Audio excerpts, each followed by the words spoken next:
ہر بچہ فطرت پر پیدا ہوتا ہے، والدین اس کو جیسا ماحول دیتے ہیں یا وہ یہودی بن جائے گا یا وہ عیسائی بن جائے گا یا وہ مجوسی بن جائے گا۔ نوجوانوں کے لیے یہ نقطہ جو اب بیان کرنے لگا ہوں، میں یہ ریکمینڈ کروں گا کہ اس کو لازماً اپنی ڈائری میں محفوظ کر لیں، یہ زندگی میں کام آنے والی بات ہے۔ دوست بھی اب وہ ماحول نہیں رہے، رشتہ دار بھی وہ نہیں رہے، اب صرف میڈیا ہی وہ ماحول ہے جو سب سے زیادہ ہمارے اذہان کے اوپر اثر انداز ہوتا ہے۔ یہی سوچ ڈیولپ کی جا رہی ہے کہ غریب آدمی کی کوئی زندگی نہیں ہے۔ ڈراموں میں دکھایا جائے گا غریب لاچار ہے، موٹیویشن سپیکر کہہ رہے ہیں دولت کمانا ہی سب سے بڑی سکسیس ہے۔ جیسا کہ آج ہمارا جو خطبہ جمعہ کا عنوان ہے، وہ ایک سوچ ہے میرے اندر، یہ ایک دن بیٹھے بیٹھے یہ سوچ پیدا ہوئی کہ اس بات کے پہ غور تو کیا جائے کہ کیوں ایک انسان برائی کے راستے پر چلتا ہے اور وہ مانتا ہے کہ میں برا ہوں، اور وہ مانتا ہے کہ میں اذیت میں ہوں، اور وہ مانتا ہے کہ میں ایک ایسی زندگی گزار رہا ہوں جس میں کسی بھی وقت مجھے مار دیا جائے گا، میں کسی بھی وقت پکڑا جا سکتا ہوں، ہر وقت کا ایک دھچکا ہے۔ پھر اگر وہ مسلمان ہے تو اس پہ آخرت کا بھی ایک خوف ہے، اور اگر وہ انسان ہے تو اس کے ضمیر کی آواز اسے تنگ کرتی ہے۔ اس سب کے باوجود کیوں ایک انسان برائی کے راستے پر ہی رہتا ہے؟ قرآن و سنت سے تو اس کا ہم انشاءاللہ دیکھیں گے جواب، لیکن میں نے ایک ڈاکٹر صاحب سے جو سائیکیٹرسٹ تھے ان سے یہ سوال کیا، ان سے میں نے باقاعدہ 1 to 1 ملاقات کی، صرف اس لیے کہ اس بارے میں جانوں۔ تو یہ بات قرآن مجید کی آیات کے مطابق بالکل صحیح سمجھ آئی کہ اللہ تعالیٰ نے فرمایا کہ وَهَدَيْنَاهُ النَّجْدَيْنِ، انسان کو ہم نے دونوں راستے دکھائے، انسان کو ہم نے دونوں راستے دکھائے۔ آگے سے انسان کی مرضی ہے کہ وہ کس راستے کو انتخاب کرتا ہے۔ تو جدید میڈیکل سائنس یہ کہتی ہے کہ انسان کے اندر دونوں طرح کے جینز پائے جاتے ہیں۔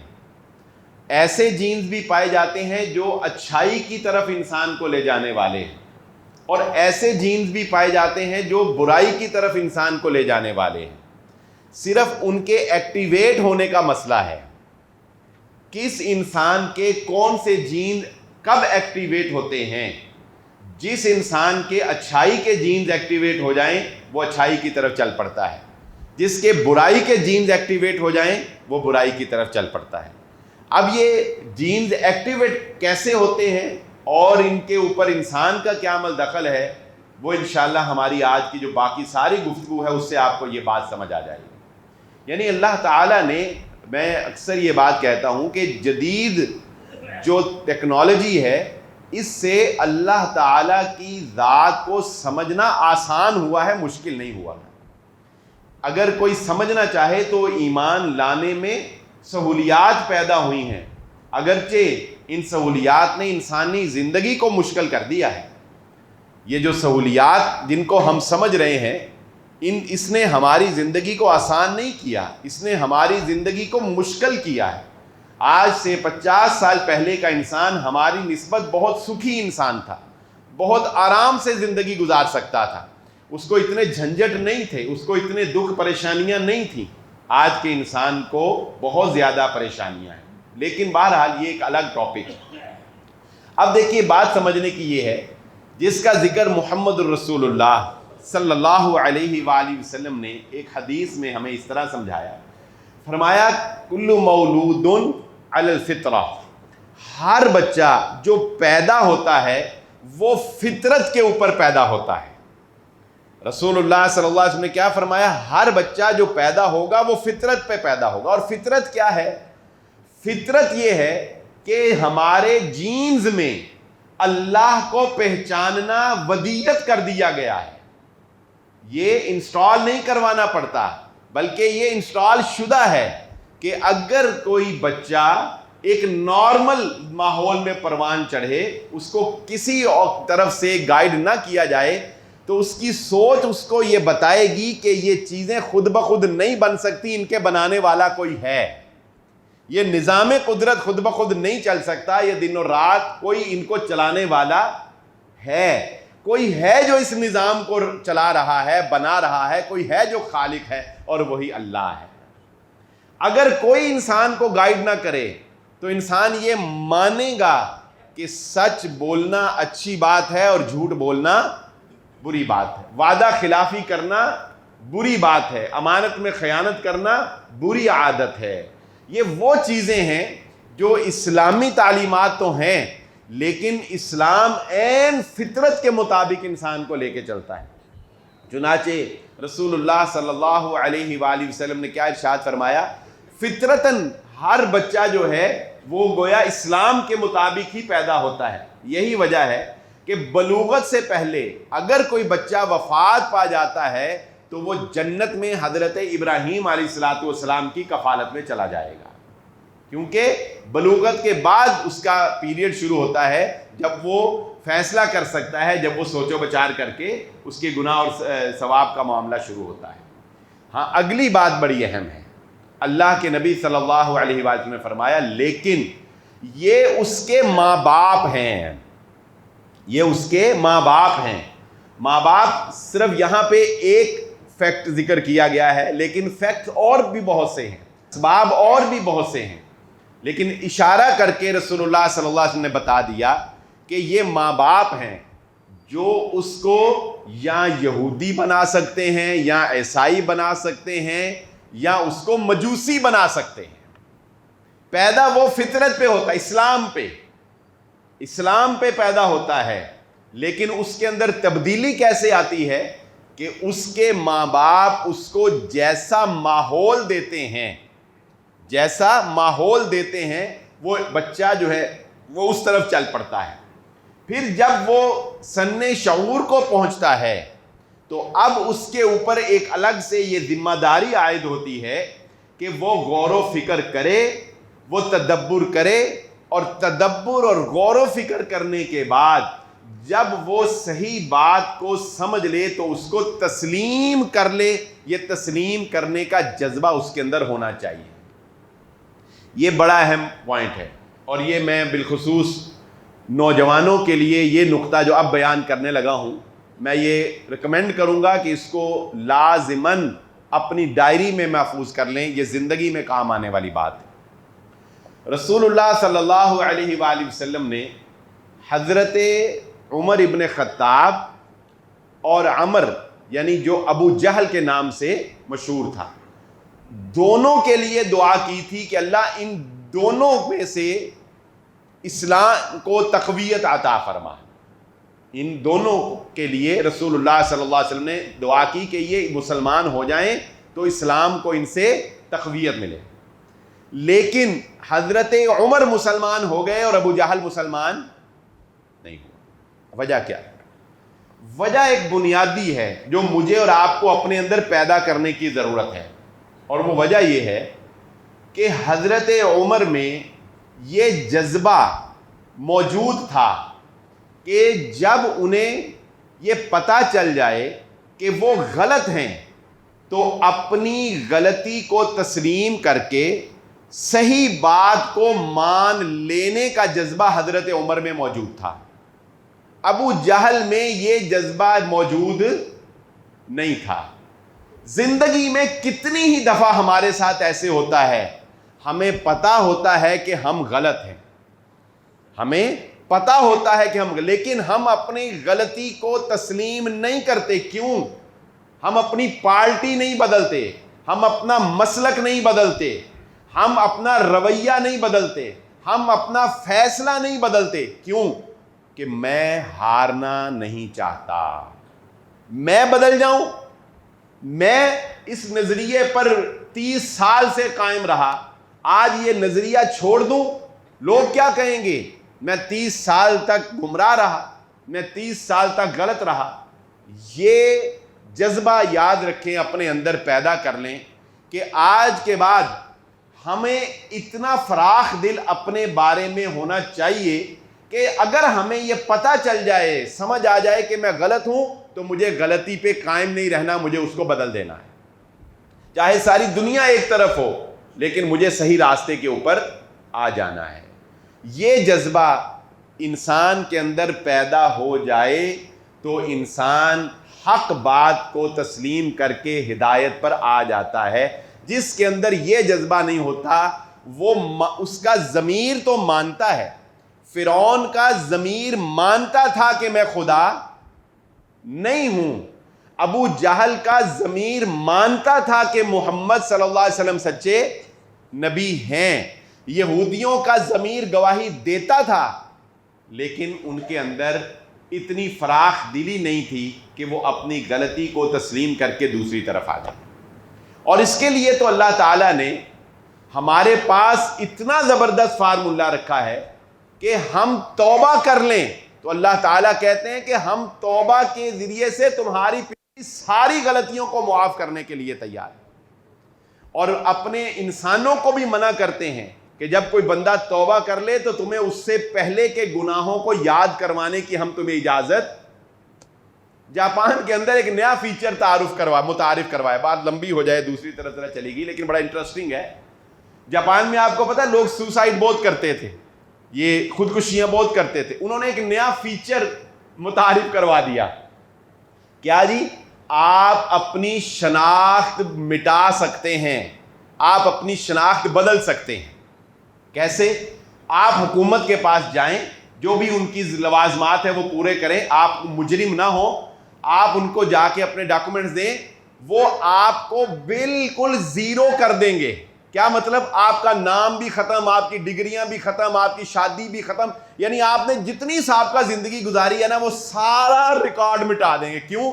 کہ آپ نئی زندگی شروع کریں، آپ کے گھر بھی ہر چیز ختم کر دیں گے۔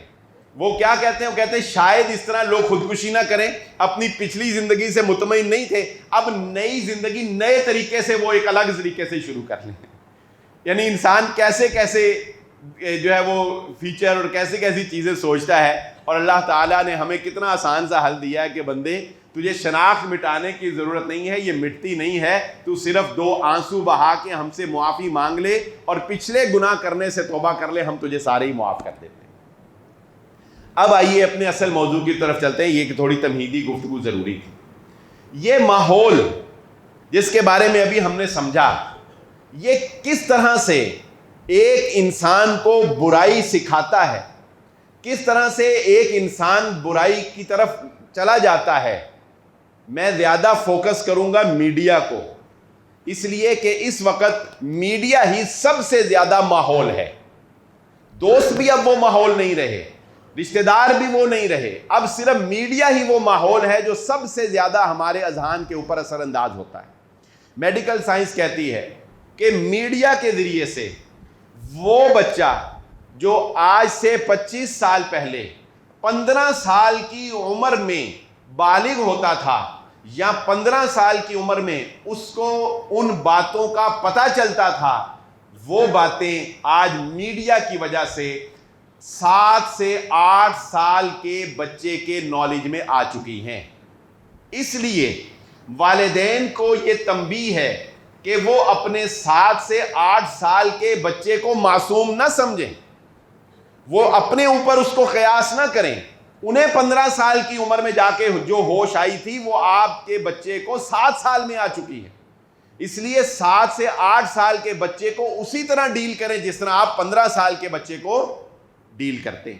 یہ میڈیا کی بدولت، اور یہی میڈیا پاکستانی کلچر کے اندر، ڈرامائی کلچر کے اندر اور فلم انڈسٹری کے کلچر کے اندر نوجوانوں کے اذہان کو جتنا متاثر کرتا ہے، اس وقت کوئی اور چیز اتنا متاثر نہیں کر سکتی، حتیٰ کہ والدین بھی نہیں، کیونکہ والدین کی تو گرپ ہی نہیں رہی اب بچوں کے اوپر، سوائے اس کے کہ وہ والدین جو اپنے بچوں کے اوپر مکمل توجہ دے رہے ہیں یا مکمل ان کی نگرانی کر رہے ہیں۔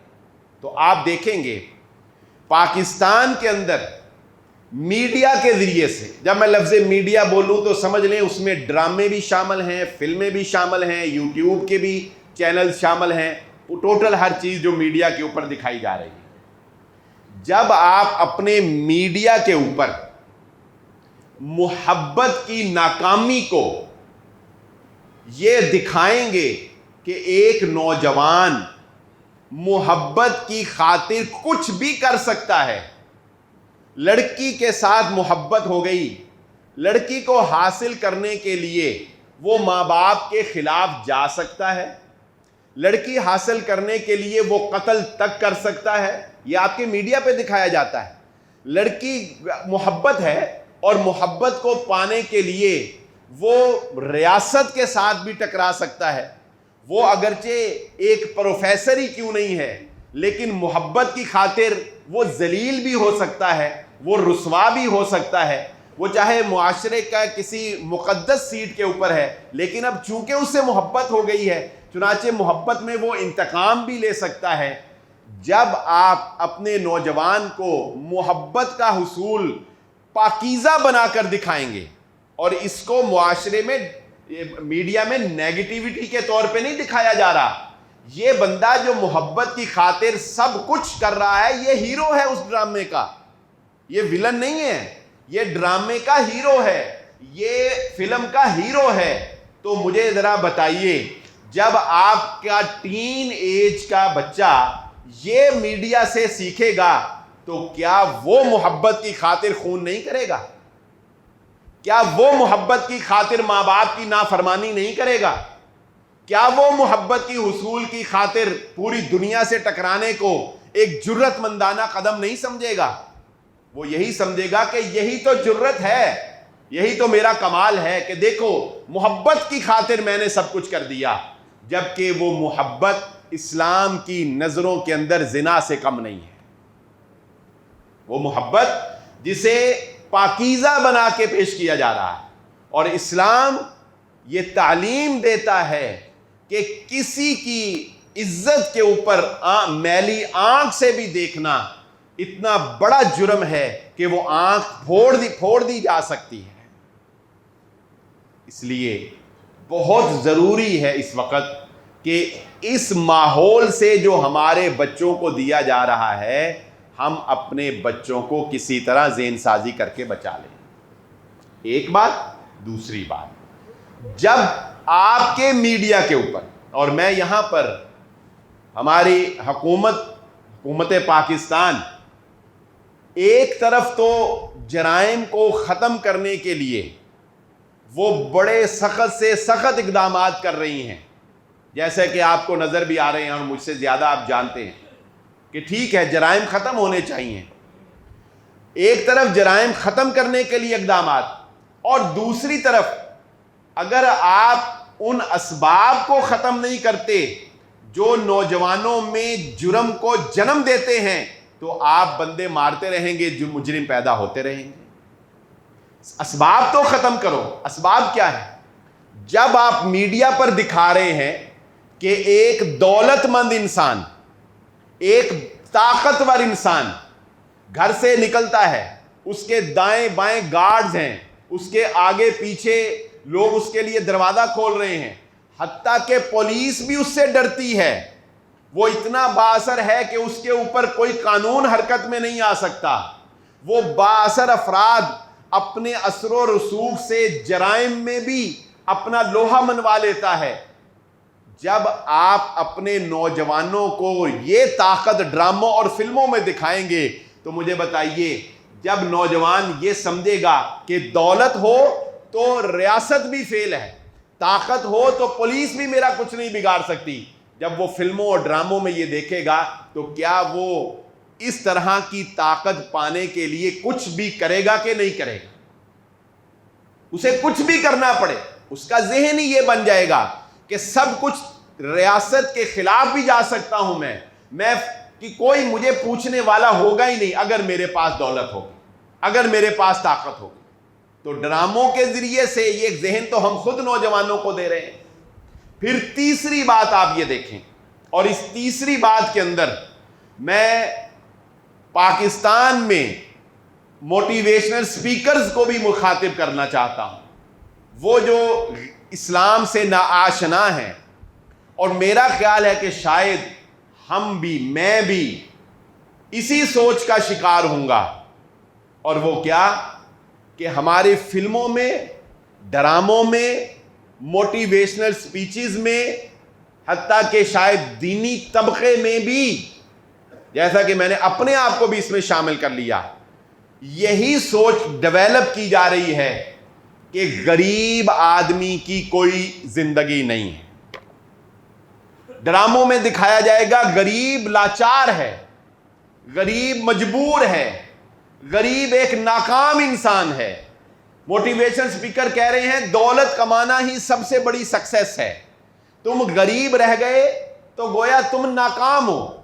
انسان غریب نہیں ہوتا، اس کی سوچ غریب ہوتی ہے. اس طرح کے جملے.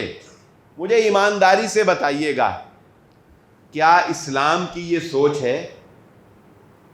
ایک غریب آدمی اگر 5 وقت کا نمازی ہے، ایک غریب آدمی اگر ایماندار ہے، ایک غریب آدمی اگر ماں باپ کا فرما بردار ہے، ایک غریب آدمی اگر رزق حلال کماتا ہے، ایک غریب آدمی اگر اچھے اخلاق کا مالک ہے، تو مجھے بتاؤ وہ ایک کامیاب انسان ہے کہ نہیں ہے؟ اللہ کی نگاہ میں اور شریعت دین اسلام کی نگاہ میں وہ ایک کامیاب ترین انسان ہے. صرف کامیاب نہیں، وہ ایک کامیاب ترین انسان ہے. لیکن میری اور آپ کی نگاہ میں، معذرت کے ساتھ، میری اور آپ کی نگاہ میں اور ہمارے میڈیا کی نگاہ میں اور ہمارے نوجوانوں کی نگاہ میں وہ ناکام انسان ہے. اسے ککھ نہیں پتا، کیونکہ وہ پیسہ ہی نہیں کما سکا. اس کا ایک چھوٹا سا ٹھیلا ہے، یا وہ ایک رکشہ چلاتا ہے، یا وہ کوئی بیچارہ بڑی مشکل سے اپنے گزر اوقات کر رہا ہے، آخر میں اس کو فاقہ. اس نے کیا کمال کیا؟ فضول زندگی گزار گیا وہ شخص. یہ سوچ میری اور آپ کی سوچ. جب آپ غریب کو یہ سوچ دیں گے کہ تیری غربت جو ہے وہ جرم ہے، تو غریب ہے اس لیے تو اچھا انسان نہیں ہو سکتا، تو مجھے بتائیں غربت مجرم پیدا کرے گی یا غربت متقی پیدا کرے گی؟ غربت پھر مجرم پیدا کرے گی، کیونکہ آپ غریب کو احساس محرومی کے اندر اپنے میڈیا کے ذریعے سے مبتلا کر رہے ہیں. پھر یہی کافی نہیں ہے. ہمارا میڈیا یہ دکھاتا ہے، ہمارے چینلز یہ دکھاتے ہیں کہ شہرت جو فٹافٹ مل جائے اور طاقت جو فوری مل جائے، اس کے ذریعے سے انسان کس طرح کی لگژری لائف گزار سکتا ہے. ایک لگژری لائف کا تصور آپ کے ڈراموں کے اندر جب دکھایا جاتا ہے، جب ڈراموں کی اداکارائیں 15 لاکھ کا سوٹ پہن کر سکرین پہ نظر آتی ہیں، جب ڈراموں کی شادیوں میں ہر نئے آنے والی سیریز میں ایک نیا فیشن دکھایا جاتا ہے، اور اب تو انڈین کلچر ہماری ڈراموں کی شادیوں میں دکھایا جانے لگا. وہی ڈریسنگ جو انڈیا کی دلہنیں کرتی ہیں، وہی ڈریسنگ ہمارے مسلمانوں کی دلہنوں کو پہنائی جانے لگی، جس میں کہ جسم بھی برہنہ نظر آنے لگتا ہے. تو مجھے بتائیے، گھر میں بیٹھی ہوئی بچے اور بچیاں ویسی شادی کرنے کے لیے تڑپیں گے یا نہیں تڑپیں گے؟ یہ تو عمر ہی ایسی ہوتی ہے نا. ہارمونز اس میں انسان کے بہت ایکٹیو ہوتے ہیں، جذبات بہت ایکٹیو ہوتے ہیں، بندہ فوراً جذبات میں آ جاتا ہے. میچور انسان اسی کو کہتے ہیں جو جذبات کے اوپر کنٹرول کرنا جانتا ہے. دیکھیں نا، 40 سال کے بعد بہت سی چیزیں انسان میں بدل جاتی ہیں. مثال کے طور پہ 21، 22، 23 سال کی عمر میں یا ٹین ایجر میں اگر آپ کا کوئی ریلیشن ٹوٹتا ہے، کوئی دوستی ناراض ہو جائے، تو آپ کو راتوں کو نیند نہیں آئے گی. او ہو پتہ نہیں کیا ہو گیا، یہ ہو گیا، وہ ہو گیا، روئیں گے، جو بھی کریں گے. اچھا 40 سال کے بعد فیلنگز بدل جائیں گی. 40 سال کے بعد اگر کوئی ریلیشن ٹوٹے گا، آپ کہے گا دفعہ مارو، نہیں تو کوئی نہیں، آپ ہی 2-3 دن بعد صحیح ہو جائے گا. نہیں تو چلو کوئی ہور لا بلائیں گے. یہ ایک مثال دی. اس طرح بہت سی جذبات ایسے ہوتے ہیں جو 40 کے بعد مان پڑ جاتے ہیں, جبکہ اس سے پہلے ٹین ایجر میں اور 21-30 میں وہ بہت ایکٹیو ہوتے ہیں. تو اب مجھے بتائیں کہ جب ایک ٹین ایجر ایسی شادیاں آپ کے ڈراموں میں دیکھے گا تو وہ یہ کہے گا اپنے ماں باپ کو کہ بنا جناب چاہے قرضہ اٹھاؤ, چاہے کسی سے پیسے ٹھگ کے لاؤ, چاہے تم رشوت لو, چاہے کسی کا گلا کاٹو, مجھے ایسی شادی کرنی ہے, مجھے شادی میں ایسا لہنگا پہننا ہے. یہ مقابلہ بازی کی فضا ہمارا میڈیا ہمارے نوجوانوں کو دے رہا ہے. اور ایسے کئی معاملات میں ذاتی طور پہ جانتا ہوں کہ ماں باپ رونے لگ گئے لیکن بچے نے کہا نہ, مرتے مر جاؤ, میں نے یہ کام کر کے ہی رہنا ہے. شادی ہوگی تو ایسے ہی ہوگی, مرتے مر جاؤ, تمہارے پاس نہیں ہے, جہاں سے مرضی لاؤ. میں نے کوئی اور تم سے کبھی مطالبہ کیا, یہ مطالبہ میرا پورا ہی کرنا پڑے. یہ لگژری لائف, مصنوعی لائف دکھا دکھا کے ذہنی مریض بنا رہے ہیں ہمیں. نہ صرف ذہنی مریض بنا رہے ہیں بلکہ مفلوج کر رہے ہیں, اور پھر یہ چیزیں انسان کو جرم کے اوپر ابھارتی ہیں. اور جب آپ سکرین کے اوپر ایک بدماش کو, ایک برے شخص کو جو انتہائی ضدی ہے اور وہ اپنی ضد منواتا ہے, جب آپ اس کو ایک بڑا کول کریکٹر کے طور پر دکھائیں گے, ایک کول کریکٹر کہ ہے تو بدماش لیکن سٹائل دیکھو اس کا کتنا زبردست ہے تو بدماش لیکن یہ مدد بھی کر رہا ہے لوگوں کی, لوگوں کے کام بھی آ رہا ہے تو چوک میں بیٹھا ہوا لیکن کسی اور کو مداخلت بھی نہیں کرنے دیتا. بدماشی کلچر کو, گنڈا گردی کو کول بنا کر پیش کرنا, اچھا بنا کر پیش کرنا, تو یہ چیزیں ہمارے نوجوانوں کو بدماش ہی بنائیں گی, ان کو نیک نہیں بنائیں گی. ان کے اندر انتقام کا جذبہ ہی پیدا ہوگا, ان کے اندر معاف کرنے کا جذبہ پیدا نہیں. کوئی ایک ڈرامہ, کوئی ایک فلم آپ ایسی دکھا دیں کہ جس میں کوئی مثبت پیغام دیا گیا, یہی کافی نہیں ہے. اس سے آگے چلیے, ہم سب اس کے زیر سایہ ہیں. ڈراموں میں, فلموں میں کیا دکھایا جاتا ہے؟ خاندانی دشمنیاں. چچا کبھی بھی اچھا انسان نہیں دکھایا جاتا. چچا ایک سازشی انسان ہوتا ہے, تایا ایک سازشی انسان ہے, پھپھو ایک انتہائی ففے کٹنی عورت ہے, خالہ وہ ایک بہت بڑی فسادن ہے, رشتے آپس میں لڑ رہے ہیں. تو مجھے بتائیں, جب ایک بچہ ڈراموں میں رشتوں کی یہ نفرت دیکھے گا, وہ اپنے رشتوں سے پیار کرے گا یا نفرت کرے گا؟ اس کو تو میڈیا پہ دکھایا یہ گیا ہے کہ بھائی چچا کبھی بھی اچھا نہیں ہوتا. وہ دیکھو اس ڈرامے میں چچا نے اس کے ساتھ ایسے کیا, وہ دیکھو پھپھو نے ان کا گھر برباد کر دیا, وہ دیکھو خالہ نے اس کی شادی کی تو بعد میں اس کے ساتھ کیا سلوک کیا. یہ چیزیں مائنڈ کے اندر بیٹھتی ہیں اور پھر یہ چیزیں انسان کو اس کی ذہن اور اس کی سوچ کے اوپر اثر انداز ہوتی ہیں اور پھر اس کا عمل بنتی ہیں, اور پھر آہستہ آہستہ انسان اس طرح کے ہی کام کرنا شروع کر دیتا ہے جس طرح کا اس کا ماحول اس کو بنایا گیا ہوتا ہے. اسی لیے ہمارا دین ہمیں یہ بھی بتاتا ہے, ہمارے نبی محمد الرسول اللہ صلی اللہ علیہ وآلہ وسلم ہمیں یہ بھی بتاتے ہیں کہ تم نے کیا دیکھنا ہے اور کیا نہیں دیکھنا. آج ہمیں یہ سیکھنے کی ضرورت ہے کہ ہم نے کیا نہیں دیکھنا. ہم نے ہر چیز ہی دیکھی جانی ہے. جب ہم نے سکرول کرنا ہے تو کیسا, یہ بھی ایک عجیب ہی معاملہ ہے کہ ایسا برائی اور نیکی کو مکس کر دیا, ایسا برائی اور نیکی کو مکس کر دیا کہ پہلے تو یہ تصور ہی نہیں تھا کہ کوئی میکدے میں بھی بھلا نماز پڑھ سکتا ہے یا کوئی مسجد میں شراب پی سکتا ہے. دونوں بڑی مختلف چیزیں ہیں.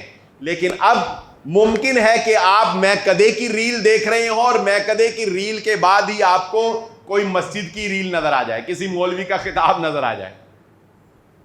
5 منٹ کے اندر آپ نے 10 ریلیں دیکھی تو ہو سکتا ہے اس میں سے 4 اچھائی والی ہوں اور 6 برائی والی ہوں. آپ کا مائنڈ سب کو ہی دیکھتا چلا جا رہا ہے, لیکن برائی غلبہ پا جاتی ہے, کیونکہ نیکی کے لیے محنت کرنی پڑتی ہے, اور شیطان جو ہے وہ رگوں میں خون کے گردش کرنے کی طرح گردش کرتا ہے.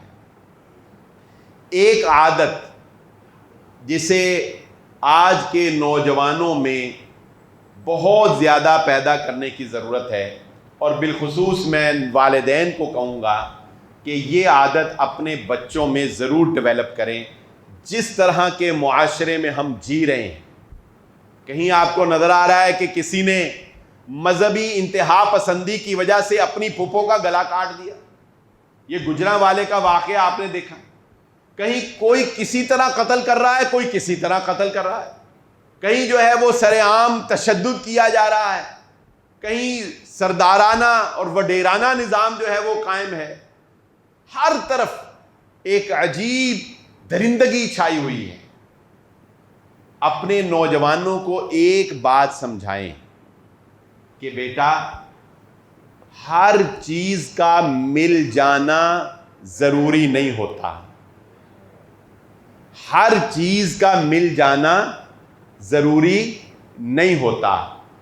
جو اللہ نے تمہیں دیا ہے اس پہ راضی رہو. جو اللہ نے تمہیں نہیں دیا اسے کبھی بھی حسرت کی نگاہ سے نہ دیکھو, وہ تمہارے لیے نہیں تھا.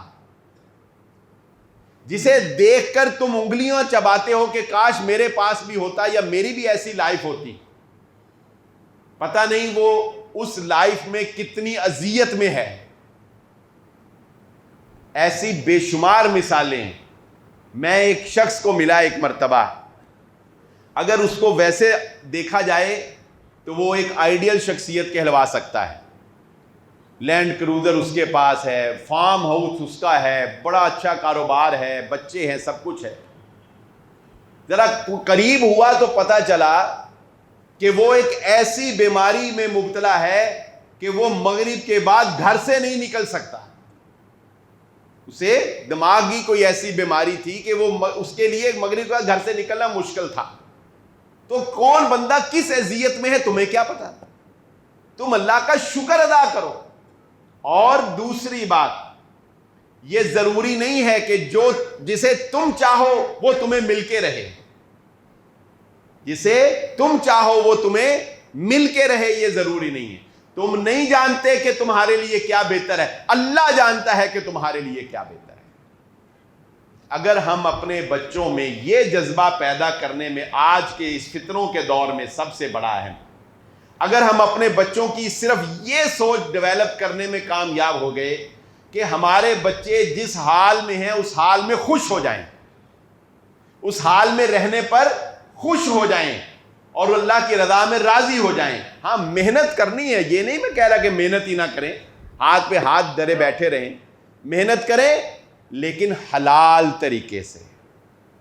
حلال طریقے سے جلدی اوپر جانے کے لیے حرام ذرائع اختیار نہ کریں, بوسٹ نہ لگائیں.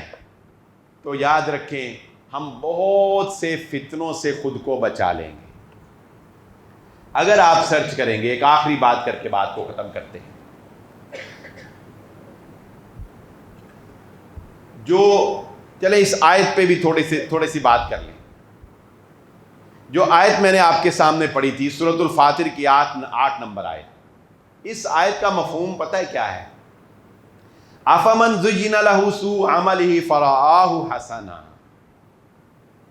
اللہ تعالیٰ کہتے ہیں کہ جب انسان برائی کے ماحول میں مغلوب ہو جاتا ہے, برائی اس کے اوپر غالب آ جاتی ہے, تو شیطان اس کے اوپر اتنا حاوی ہو جاتا ہے کہ پھر وہ برے کام ہی انسان کو اچھے لگنے لگ جاتے ہیں.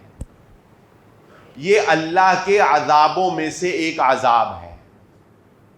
جب انسان کو حرام کام ہی اچھے لگنے لگ جائیں اور جب انسان شرک کے اوپر ہی یہ سمجھے کہ میں ٹھیک کر رہا ہوں، اور یہ بات ذہن نشین رکھیں، یہ ہوتا دھوکہ ہی ہے، یہ ہوتا دھوکہ ہی ہے. انسان 100% برائی پر کبھی بھی مطمئن نہیں ہوتا، یہ فطری بات. جو بندہ اللہ کے ساتھ شرک کرتا ہے، اپنے ہاتھ سے بت بناتا ہے نا، اگر اس کو سمجھایا جائے تو اس کے بھی اندر سے ایک آواز آتی ہے کہ ہے تو یہ بات عقل نہیں مانتی، لیکن کیا کریں، ہم نے اپنے آباء و اجداد کو ایسے ہی کرتے دیکھا ہے. ایکسکیوز کرتا ہے انسان، کیوں؟ پتہ ہوتا ہے غلط ہے. جھوٹ بولتے ہیں، پتہ ہوتا ہے غلط ہے، لیکن کیا کہتے ہیں؟ زینا. اب یہ ہے شیطان مزین کرتا ہے. کیسے؟ یار اگر میں بول رہا ہوں تو کون سا انوکھا بول رہا ہوں، ساری دنیا ہی بول رہی ہے. کہتے ہیں یہ ہے. اب شیطان ہمارے جھوٹ کو مزین کر رہا ہے، خوبصورت بنا رہا ہے ہمارے لیے. ایکسکیوز، کوئی بات نہیں، جھوٹ بولا، میں اکیلا بولتا ہوں، ساری دنیا بولتی، چلو جی ایک اپنے آپ کو طفل تسلی دے گا. جھوٹ بولا، کہا کیا کروں، جھوٹ کے بغیر کام چلتا ہی نہیں. شیطان نے ایک دماغ میں خوبصورت بات بنا دی کہ اپنے جھوٹ کو ایسے کور کر لو. یہ ہے وہ کہ اس وقت معاشرہ اس میڈیائی تاثر کی وجہ سے اس سٹیج پہ پہنچ چکا ہے کہ اب وہ برائیاں بھی ہمیں اچھی لگنے لگی ہیں. اب وہ غلط کاریاں بھی ہم سمجھتے ہیں کہ نہیں، اس کے بغیر اب زندگی جی جا سکتی نہیں. یہ وقت کا تقاضا ہے. اللہ تعالیٰ سے دعا ہے اللہ تعالیٰ مجھے اور آپ کو جو کہا اور جو سنا سمجھنے کی اور عمل کرنے کی توفیق عطا فرمائے. آج کی گفتگو کا لب لباب اور خلاصہ کلام میں آپ کے گوش گزار کر دوں. سب سے پہلے ہم نے یہ حدیث پڑھی کہ رسول اللہ صلی اللہ علیہ وآلہ وسلم نے فرمایا کہ ہر بچہ فطرت پر پیدا ہوتا ہے، بعد میں اس کے والدین اس کو جیسا ماحول دیتے ہیں اس ماحول کی وجہ سے یا وہ یہودی بن جائے گا، یا وہ عیسائی بن جائے گا، یا وہ مجوسی بن جائے گا. اس حدیث سے ہمیں یہ پتہ چلتا ہے کہ انسان کا ماحول جو ہے وہ اس کے اوپر اثر انداز ہوتا ہے. پھر اس کے بعد یہ بات آپ کے سامنے رکھی کہ اس وقت سب سے زیادہ ہمارے اذہان پر جو چیز اثر انداز ہو رہی ہے وہ میڈیا ہی ہے. نہ وہ والدین ہیں، نہ وہ دوست احباب ہیں، نہ وہ کچھ اور ہے، وہ میڈیا ہے جس میں ہر طرح کا میڈیا شامل ہے. یہی وجہ ہے کہ میڈیکل سائنس یہ کہتی ہے کہ آج کل کا بچہ آج سے 25 سال پہلے 15 سال کی عمر میں بچے کے پاس جو معلومات تھیں آج وہ 7 سے 8 سال کی عمر کے بچے کے پاس موجود ہیں. پھر ہم نے میڈیا کی چند ایک مثالیں آپ کے گوش گزار کی کہ مثال کے طور پہ میڈیا کے اوپر یہ دکھایا جاتا ہے کہ ایک انسان کو کسی سے اگر محبت ہو جائے تو اب اس محبت کے لیے وہ قتل بھی کرے، وہ ریاست سے ٹکرائے، وہ جرم کرے، جو مرضی کرے، خیر ہے، وہ ہیرو ہی ہیرو ہے. کیوں؟ کیونکہ اس نے محبت پا لی. یہ ایک ایسا غلط تصور ہے جس نے معاشرے کے اندر نوجوانوں میں جرائم کو جنم دیا ہے، اور یہ چیزیں آپ دیکھ بھی سکتے ہیں. اور ڈراموں، ایک بڑی پیاری مجھے بات یاد آ گئی کہ ڈرامے ہماری زندگی کے اوپر کیسے اثر انداز ہوتے ہیں. وقت قلیل ہے لیکن سن لیں، مزہ آ جائے گا آپ. میں بھی جب یہ بات سنتا ہوں مجھے بھی ہنسی آ جاتی، لیکن میرے پر کوئی فتویٰ نہیں لگانا آپ نے، کیونکہ میں اسی دنیا میں رہتا ہوں، میں کوئی مریخ سے نہیں آتا جمعہ پڑھانے.